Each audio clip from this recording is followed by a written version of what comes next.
जननायक जनता party भी तैयार है। आज अपने 3 उम्मीदवारों के नाम का ऐलान करेगी। आम आदमी पार्टी और जननायक जनता पार्टी गठबंधन में अब तक 7 उम्मीदवारों के नामों का ऐलान हो चुका है।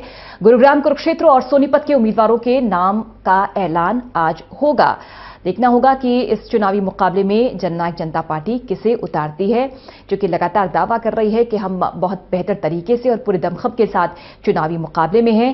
गठबंधन में है आम आदमी पार्टी के साथ जननायक जनता पार्टी। अब तक 7 उम्मीदवारों के नामों का ऐलान हो चुका है। 3 सीटों पर आज ऐलान होगा। जननायक जनता पार्टी ऐलान करेगी गुरुग्राम, कुरुक्षेत्र और सोनीपत। विनोद लांबा हमारे सहयोगी लगातार जुड़े हुए हैं। विनोद, क्या स्पेकुलेशन है, कौन हो सकते हैं नाम?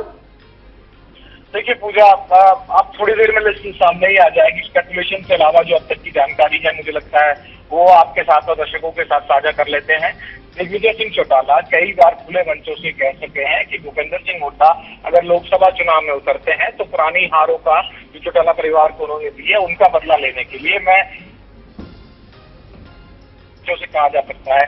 और गीता फोगाट का नाम भी है सोनीपत से लगातार में। अब ये देखना होगा।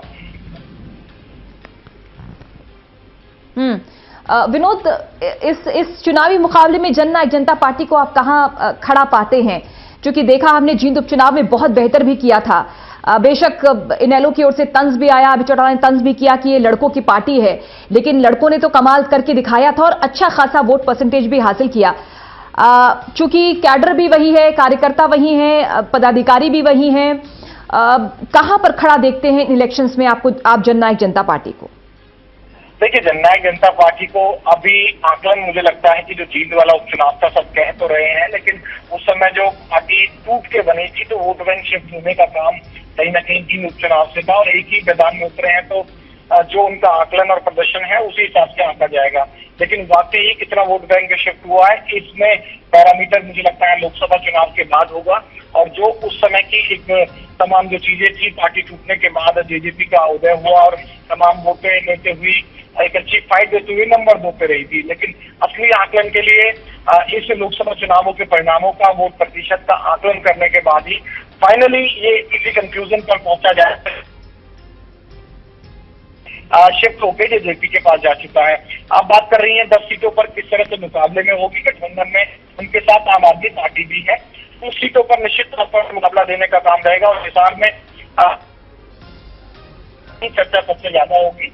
अब देखते हैं कि बाकी सीटों के जो दावेदारों का कैंपेन होता है, किस तरह के उनकी रैलियां होती है, कितने लोग जुड़ रहे हैं, उसके बाद पता चल पाएगा कि वाकई लोकसभा के लिहाज से हरियाणा के जो जनता है, वोटर्स है, कितना गंभीरता से ले रहे हैं जेजेपी और आम आदमी पार्टी गठबंधन के उम्मीदवार। बेशक आम आदमी पार्टी का आधार ना हो विनोद, लेकिन शहरी वोटर्स को तो लुभा सकती है आम आदमी पार्टी।